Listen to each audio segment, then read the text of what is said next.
يا صباح الخير، عاملين ايه النهارده؟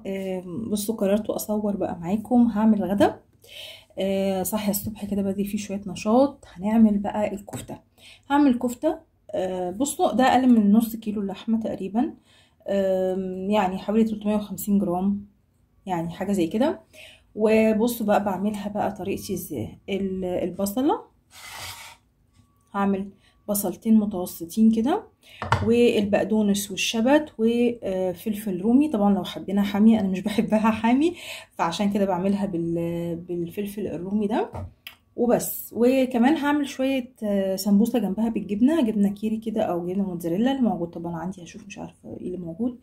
ونبدأ بقى مع بعض الاكل. يلا بينا. دلوقتي بقى هضرب البصلة تمام والفلفل والخضرة، وهنزلهم على اللحمة. وبعد كده هحط بقى التوابل. هقول لكم التوابل بتاعتنا عشان ما ازعجكوش، يبقاش في صوت عالي. هضرب الحاجات دي كلها وارجع. عملنا بقى الاختراع بتاعنا. عملنا ايه بقى؟ ضربنا البصلة. ماشي. عارفين احنا نتجنن ليه بقى؟ كل يوم انت اللي بتفكري هتعملي اكل ايه. محدش بيعول معاكي ابدا يقولك انت هتعملي اكل ايه، هتظبطي، يساعدك كده في الافكار. العيال لو عيالك لا يقولك ماما اي حاجه. كلمه اي حاجه دي على لسان اي حد.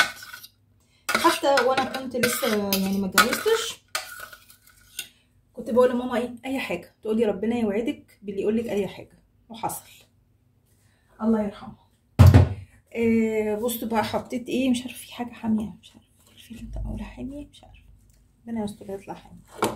المهم بقى، بصوا حطيت كله على بعضه. طبعا الخضره ما اتضربتش جامد، ما بحبهاش تبقى جامده قوي. بصوا حتى العيدان، يا الله نشيلها شويه، نشيل شويه العيدان. اول حاجه طبعا هحط الفلفل. هنزل بقى بالفلفل كده، بلاش نكتر فلفل، انا حاسه ان الفلفل ده و عندي بهارات او 7 بهارات. 7 بهارات، حط شويه حلوين. ما عندكيش 7 بهارات هتحطي بصل وتوم باودر، وكمان بابريكا. انا التوم بحبه فريش، او لو ما عنديش توم فريش بحط بقى التوم الباودر. ماشي. حطيت حبه صغيرين كده، وهضرب بقى كل الحاجات دي مع بعض كلها تندمج مع اللحمه. ماشي. وبعد كده بقى ايه ارجع لكم. كنت نسيت احط الملح، ضفته. طبعا الكفته علشان تمسك معاكي وتبقى حلوه وليها كده يعني طعم لذيذ وحلو، لازم نحطها في التلاجة مش اقل من نص ساعه. اوكي، عشان زي ما يقولوا بتتشمع كده. طبعا هعملها في الفرن اللي طبعا بيشويها على الفحم او كده. برضو لازم تحط كل يعني الكفته عامه دايما بحب احطها اكتر في التلاجة، علشان عايزه اقول لكم انها فعلا مش عارفه بتدي طعم مختلف شويه، او زي ما تقول ايه بتبات في التتبيله شويه فبتدي طعم احلى. بس فخلاص انا كده هسيبها بقى شويه في التلاجة، وبعد كده نرجع نصبحها. وانا يعني وهي في التلاجة هنعمل مع بعض بقى السمبوسه كده ايه، وندردش سوا مع بعض. يلا بينا. طبعا بصوا، هنا كان عندي سمبوسه بقالها فتره، مش عارفه جايباها من تقريبا الشهر اللي فات. ف هنعمل بقى مع بعض السمبوسه. نفتحها كده. حشوة السمبوسة يا ستي يعني اختراعات، اللي انت عايزاه اعمليه فيها. انا بالنسبه لي ما بحبهاش باللحمه، يعني ما اعرفش، ما بستوعبهاش باللحمه. ممكن اعمل اللحمه في الجلاش، ممكن استوعبه، لكن مش عارفه. دايما مرتبطه اكتر في رمضان في السمبوسه، تقريبا كانت يوميا على السفره. بعملها بالجبنه. ما اعرفش ابدا ابدا اعملها غير بالجبنه. اي نوع جبنه بقى عندي، والله لو جبنه بيضه، يعني مش شرط جبن معينه او كده. بصوا بقى ايه، هنشوف كده شكلها. هو شكلها مبشر ان شاء الله. ليه بقى؟ لان انا ما بحبش السمبوسه اللي مزيته قوي. اوكي، هنجيب معلقه.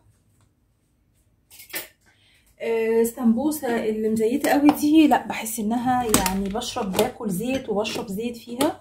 بصوا عندي جبنه كيري، وجبنه موتزاريلا. طبعا الحاجات دي او الجبن عامه ما بتخلاش من البيت، اي نوع جبنه، زي والله لو جبنه قريش وعليها حبه البركه. افتكرت حبه البركه يا جماعه، انا لازم احطها معاها بجد، بيبقى طعمها تحفه، بيبقى معجون كده والله العظيم. عايزه اقول لكم تحفه خطيره جدا جدا، جربوها. حبه البركه في المعجنات او في الجبن بتبقى روعه. تمام، هنيجي بقى نعمل ايه، نحشي. خلاص خلصنا كده الجبنه دي، نخلي بقى الموتزاريلا في الاخر ونبدا بالجبنه دي. عارفين ممكن كمان بقى، بص كنت في رمضان، المفروض ان انا كنت اعمل كميه كبيره واحط في الفريزر واطلع وكده، لا ما كنتش بصراحه، ما كانش فيه اساسا وقت، كنت ما عملتش اي تفريزات والكلام ده، كنت بعمل اليوم بيومه يعني، او ممكن يومين يعني، مثلا اجيب واحده زي دي كده كامله اعملها، وعلى يومين 3 بقى زي ما ايه ما اطلع واقلي.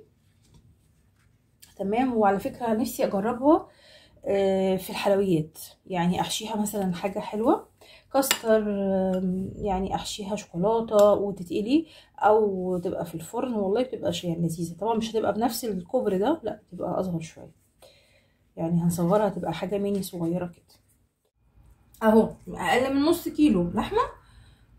عملنا، بصوا بقى، الكتري بصله، كتري التوابل بتاعتك، او هي البصله يعني قبل اي حاجه، والخضره تبقى الخضره تحفه تحفه. عايزه اقول لكم عندنا في اسكندريه ان الحواوشي بتاعنا لازم يكون فيه خضره، ما يبقاش لحمه صافي كده. ليه بقى؟ تديها طبعا، انتوا عارفين ان هو عيش، العيش بتاعنا عيش عادي، عيش بلدي، مش العيش اللي هو المصري بيتحمص في الجاهز ده، لا، العيش اللي هو عجينه يعني. ادي بقى الكفته سخنه سخنه سخنه يعني، بس طبعا هنحطها في السرفيز بتاعنا.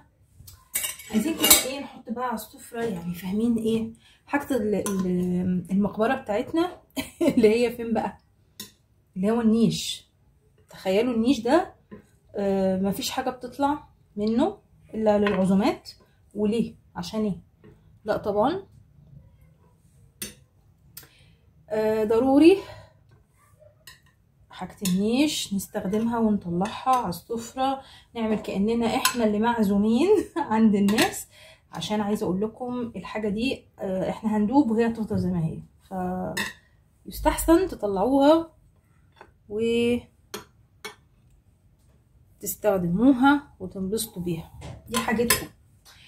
السمبوسة يا جماعة طلعت بصراحة لذيذة جدا، حلوة مقرمشة، كنت متخيلة انها مش هتبقى حلوة، بس لا طلعت حلوة حلوة يعني. بصوا بقى هنحط كده، انا مش بعرف يعني جرنش قوي، بس يعني اعتبري نفسك معزومة. اوكي، وزوقي بقى طبقك الحلو ده، روعة.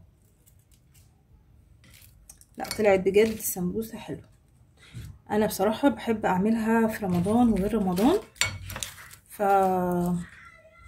بس خلصنا كده الطبق بتاعنا، هنشيل بقى الحاجات دي ونشوف كده الطبق من بعض. وده كان الغدا بتاعنا يا حلوين يا جم يعني. بصوا المكرونه على النار بس طبعا انتوا عارفين المكرونه عادي مكرونه، بس طبعا الطبق بصوا شهي، طعمه او ريحته تحفه بصراحه.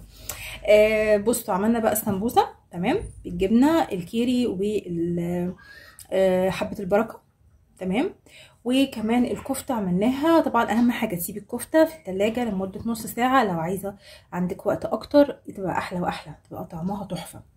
وبس ادي كده الطبق بتاعنا النهارده، واشوفكم بقى الفيديو الجاي ان شاء الله. تمام، وان شاء الله كده مش هتاخر، وهنصور باذن الله فيديوهات حلوه باذن الله ان شاء الله.